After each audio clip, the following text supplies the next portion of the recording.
Hi, I'm Lynda Margaret, and I am the podcast reader. We are now caught up in the throes of this mystery. Why did Dr Lanyon pass away so quickly? What are all these conditional envelopes about? Why has Henry Jekyll cloistered himself away again? It's time for us to get some answers. But I'm afraid today is going to end on a cliffhanger, and you're going to have to wait until Monday for the rest of the amazing chapter. Today we are going to be reading all of the Incident at the Window chapter and only half of the chapter The Last Night. So let's get going. Incident at the Window. It chanced on Sunday, when Mr. Utterson was on his usual walk with Mr. Enfield, that their way lay once again through the by-street, and that when they came in front of the door, both stopped to gaze on it. "Well," said Enfield, "that story's at an end at last. We shall never see more of Mr. Hyde." "I hope not," said Utterson. "Did I ever tell you that I once saw him, and shared your feeling of repulsion?" "It was impossible to do the one without the other," returned Enfield.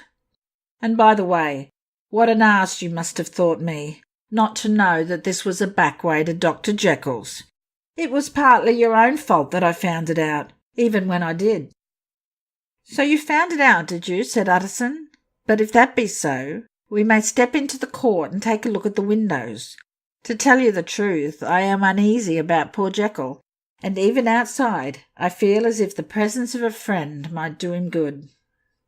The court was very cool and a little damp, and full of premature twilight, although the sky, high up overhead, was still bright with sunset. The middle one of the three windows was halfway open, and sitting close beside it, taking the air with an infinite sadness of mien, like some disconsolate prisoner, Utterson saw Dr. Jekyll. "What, Jekyll!" he cried. "I trust you are better." "I am very low, Utterson," replied the doctor drearily. "Very low. It will not last long, thank God." "You stay too much indoors," said the lawyer. "You should be out, whipping up the circulation like Mr. Enfield and me. This is my cousin, Mr. Enfield, Dr. Jekyll. Come now, get your hat and take a quick turn with us." "You are very good," sighed the other. "I should like to very much. But no, it is quite impossible. I dare not. But indeed, Utterson, I am very glad to see you. This is really a great pleasure. I would ask you and Mr. Enfield up, but the place is really not fit." "Why then," said the lawyer good-naturedly, "the best thing we can do is to stay down here and speak with you from where we are." "That is just what I was about to venture to propose," returned the doctor with a smile. But the words were hardly uttered before the smile was struck out of his face and succeeded by an expression of such abject terror and despair as froze the very blood of the two gentlemen below. They saw it but for a glimpse, for the window was instantly thrust down, but that glimpse had been sufficient, and they turned and left the court without a word. In silence, too, they traversed the by-street, and it was not until they had come into a neighbouring thoroughfare, where even upon a Sunday there was still some stirrings of life, that Mr. Utterson at last turned and looked at his companion. They were both pale, and there was an answering horror in their eyes. "God forgive us," said Mr. Utterson. But Mr. Enfield only nodded his head very seriously and walked on once more in silence. The Last Night. Mr. Utterson was sitting by his fireside one evening after dinner, when he was surprised to receive a visit from Poole. "Bless me, Poole, what brings you here?" he cried, and then taking a second look at him, "What ails you?" he added. "Is the doctor ill?" "Mr. Utterson," said the man, "there is something wrong." "Take a seat, and here is a glass of wine for you," said the lawyer. "Now take your time and tell me plainly what you want." "You know the doctor's ways, sir," replied Poole, "and how he shuts himself up. Well, he shut himself up again in the cabinet, and I don't like it, sir. I wish I may die if I like it. Mr. Utterson, sir, I'm afraid." "Now, my good man," said the lawyer, "be explicit. What are you afraid of?" "I've been afraid for about a week," returned Poole, doggedly disregarding the question, "and I can bear it no more." The man's appearance amply bore out his words. His manner was altered for the worst, and except for the moment when he had first announced his terror, he had not once looked the lawyer in the face. Even now he sat with the glass of wine untasted on his knee, and his eyes directed to a corner of the floor. "I can bear it no more," he repeated. "Come," said the lawyer. "I see you have some good reason, Poole. I see there is something seriously amiss. Try to tell me what it is." "I think there's been foul play," said Poole hoarsely. "Foul play!" cried the lawyer, a good deal frightened and rather inclined to be irritated in consequence. "What foul play? What does the man mean?" "I daren't say, sir," was the answer, "but will you come along with me and see for yourself?" Mr. Addison's only answer was to rise and get his hat and greatcoat, but he observed with wonder the greatness of the relief that appeared upon the butler's face, and perhaps with no less that the wine was still untasted when he set it down to follow. It was a wild, cold, seasonable night of March, with the pale moon lying on her back as though the wind had tilted her, and flying rack of the most diaphanous and lawny texture. The wind made talking difficult, and flecked the blood into the face. It seemed to have swept the streets unusually bare of passengers. Besides, for Mr. Addison thought he had never seen that part of London so deserted. He could have wished it otherwise. Never in his life had he been conscious of so sharp a wish to see and touch his fellow creatures, for struggle as he might, there was borne in upon his mind a crushing anticipation of calamity. The square, when they got there, was full of wind and dust, and the thin trees in the garden were lashing themselves along the railing. Poole, who had kept all the way a pace or two ahead, now pulled up in the middle of the pavement, and in spite of the biting weather, took off his hat and mopped his brow with a red pocket-handkerchief. But for all the hurry of his coming, these were not the dews of exertion that he wiped away, but the moisture of some strangling anguish, for his face was white, and his voice, when he spoke, harsh and broken. "Well, sir," he said, "here we are, and God grant there be nothing wrong." "Amen, Poole," said the lawyer. Thereupon the servant knocked in a very guarded manner. The door was opened on the chain, and a voice asked from within, "Is that you, Poole?" "It's all right," said Poole. "Open the door." The hall, when they entered it, was brightly lighted up. The fire was built high, and about the hearth the whole of the servants, men and women, stood huddled together like a flock of sheep. At the sight of Mr. Addison, the housemaid broke into hysterical whimpering, and the cook cried out, "Blessed God, it's Mr. Addison!" ran forward as if to take him in her arms. What? Are you all here?" said the lawyer peevishly. "Very irregular, very unseemly. Your master would be far from pleased." "They're all afraid," said Poole. Blank silence followed, no one protesting. Only the maid lifted her voice, and now wept loudly. "Hold your tongue," Poole said to her, with a ferocity of accent that testified to his own jangled nerves. And indeed, when the girl had so suddenly raised the note of her lamentation, they had all started and turned towards the inner door with faces of dreadful expectation. "And now," continued the butler, addressing the knife boy, "reach me a candle, and we'll get this through hands at once." And then he begged Mr. Addison to follow him, and led the way to the back garden. "Now, sir," said he, "you come as gently as you can. I want you to hear, and I don't want you to be heard.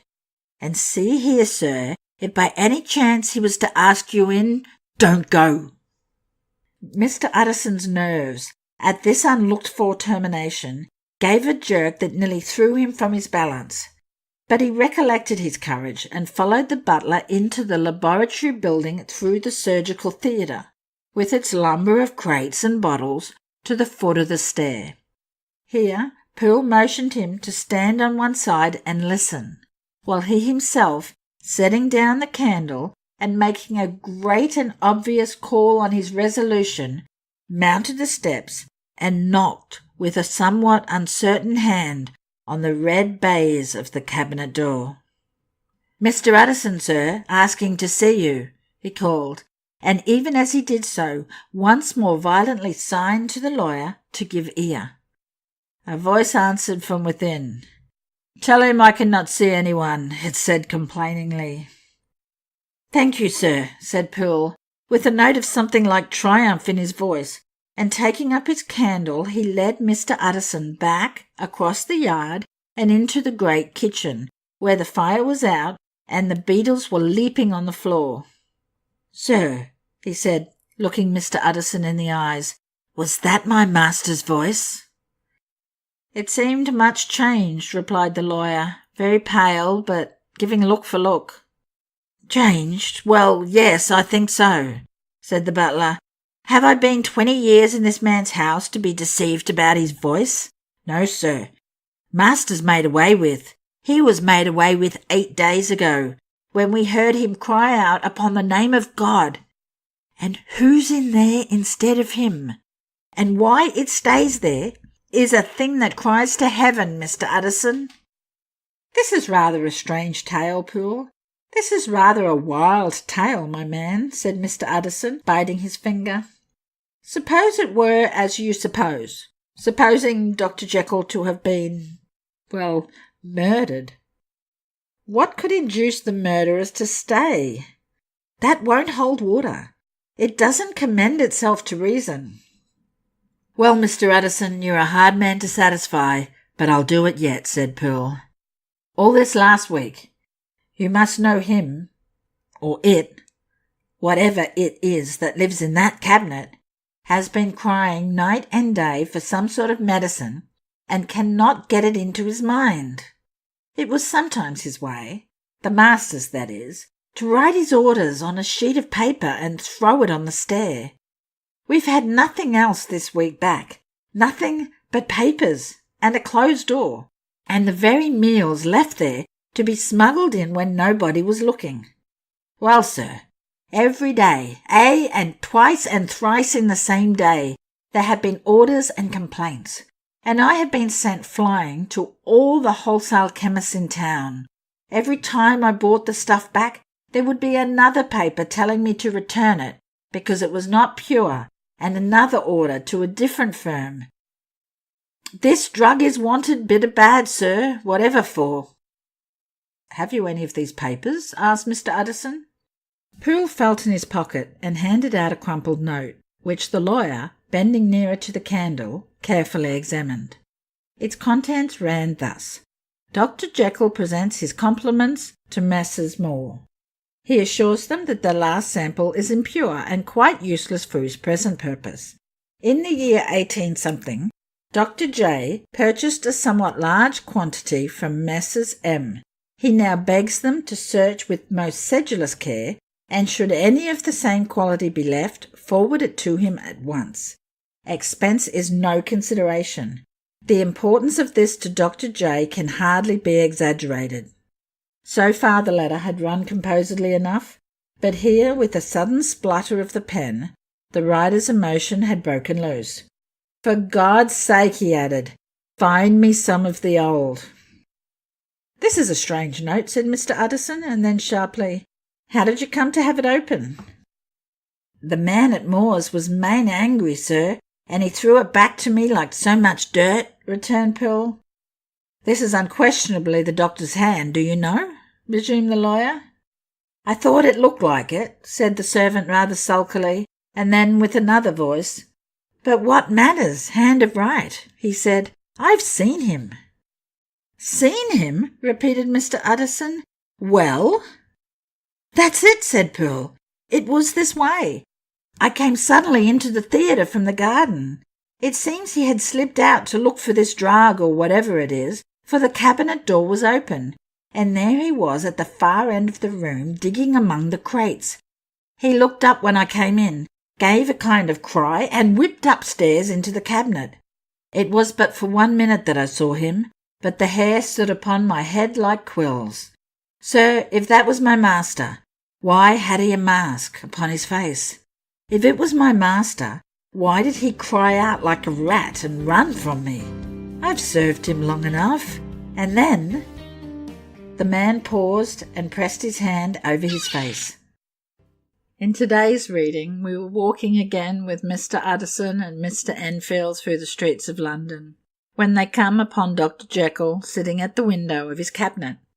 He seems cheerful enough, but after a rapid exchange, both Mr. Addison and Mr. Enfield are left stone white and cold at the sight which fled from their view.